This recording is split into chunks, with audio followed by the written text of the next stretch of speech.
There's been no other night any worse and disgusting as this as far as Anthony Joshua's boxing career is concerned. He's been defeated only 4 times in 32 fights. And even on the other 3 nights, it definitely wasn't as chaotic as this turned out to be even in. The fight with Usyk, where he picked up Usyk's belts and stormed out of the ring, it wasn't this bad. Well, the consequence was the fact that that was the last of Anthony Joshua will ever see in the ring.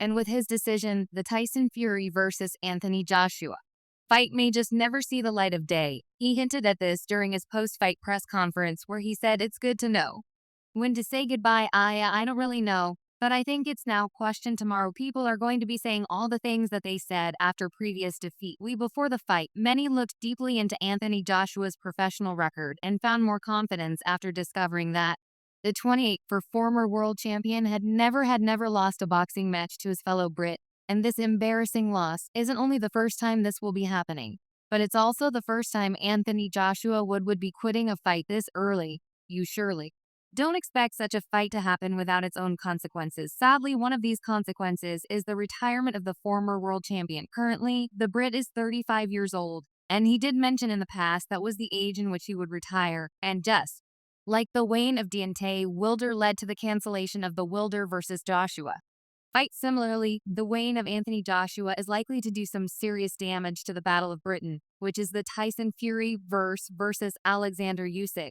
fight. It's about how you see yourself. Thank you for the time. Thank you for a great fight. The Watford native went into the fight looking very confident. He was the delight of the majority of the 96,000 crowd that filled the Wembley Stadium. And all they expected was for him to become the 3-time world champion. Sadly, what was going to come out of that was the exact opposite. Anthony Joshua's journey has been incredible to watch as he currently went through a fresh surgence. However, picking up 4 straight wins since his loss to Alexander Usyk, the former world champion is on a downward spiral again. The man who lost the championship belts twice, recovered them once, tried to the best of his efforts to get his belts for a 3rd time in his career, but the road wasn't easy. He was managed the greatest selling out by his jawline as Daniel Dubois stunned him again and again till he could make the efforts. Not anymore. As a matter of fact, we are drawing nearer to his retirement as well as the cases that we have shown up at Joshua's retirement, and not him living through one more downpour of in the heavyweight division before he has an opportunity to battle for the belts again. Joshua could have to go for one more 4 to 5 battles against tune-ups and low-level fighters. Unfortunately, he doesn't have the age close by as he will be 35 in a month's time. Such a run of battles will require barely a year to happen, which doesn't give AJ that much chance to continue onward. During a new Jonathan Ross show, Joshua said the accompanying regarding his retirement and his next rival. And furthermore, I value what the media, the fans on here say. Thanks to them for you folks. I show you all realize we feel a debt of gratitude. I've generally said 35. I'm 35 in October. I'm thinking an additional 2 years or so, assuming my body holds out. I've set up specific organizations that I can change into normally, which don't depend on me being at the front. My next adversary will associate with September, when I've been informed I was expecting June.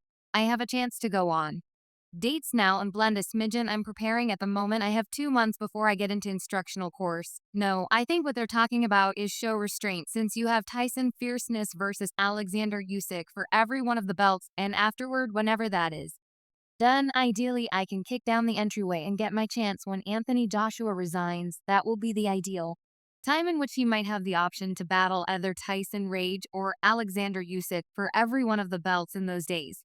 It was concurred that we will get basically one more battle from him in 2024. However, the whole world will need to see him battle one of the 2 fighters who battled on May 18th, likely asking, do I actually need to keep battling? Obviously, I need to cut in battling, definitely. That is what I said, is we made an effort of progress, and we came up short. AJ has previously done numerous things for the game of boxing all through his vocation. Finishing at the exceptionally top while battling for a title would be a little glimpse of heaven for him, as well as for any fighter presently before the battle. Eddie Hearn had obliviously assessed a retirement tie for Joshua.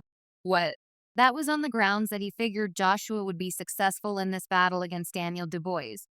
He clearly would have an alternate story to tell after the consequences of yesterday late evening. As per Eddie Hearn, a few months prior, Anthony Joshua could call time on his boxing profession toward the finish of 2026, or even 1 year from now. As per advertiser Eddie Hearn, In those days, the English contender 34 was offering to turn into a three-time heavyweight title holder. With the battle, he ultimately lost against Daniel Dubois. Matchroom advertiser Hearn uncovered that Joshua is battling for inheritance and significance before his expert vocation. What began in 2013 reaches a conclusion.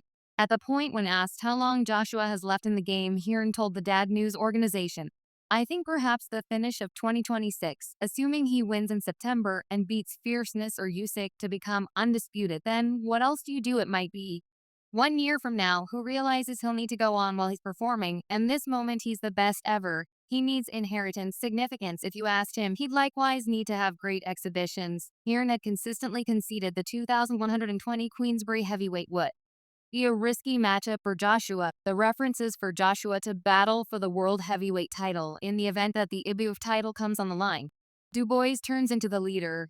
Hearn added, "He's a hazardous contender. He's forever been a decent, solid warrior, and presently he's developing as a man, and he has huge certainty to give credit to rival, despite the fact that when I joined to battle adversaries I could do without him. In my mind, it was a decent success against Hrgovic. I didn't anticipate that he should win that, and he's currently situating himself to battle for the world heavyweight title. So it's a perilous battle between two Brits. A ton of it comes down to discussions with His Excellency Turkey Alec to figure out that particular situation, assuming we get informed that you can battle Dubois for the world heavyweight title at Wembley.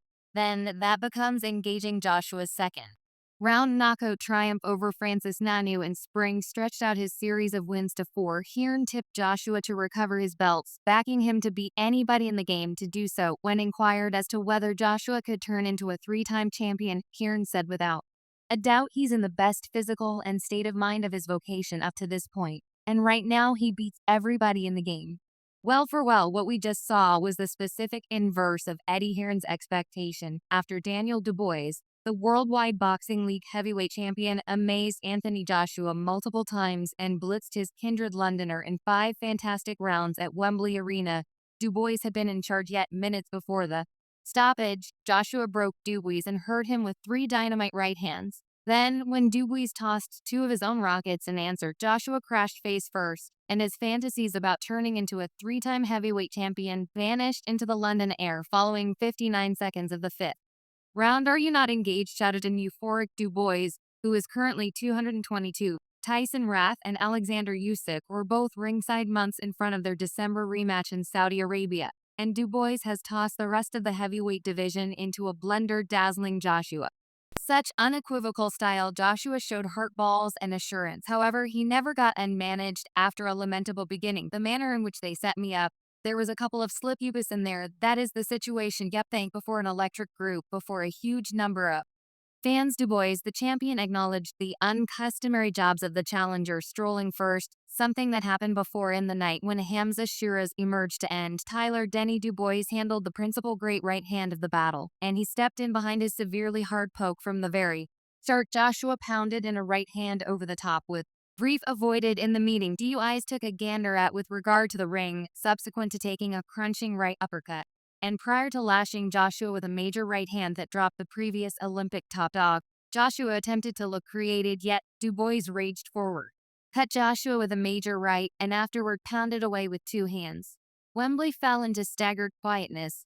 Joshua looked weighty-legged, and he had to hang on. Dubois crashed Jay's head back with a hit, and Dubo, the one who so frequently has had his demeanor addressed, looked floated, certain and in control.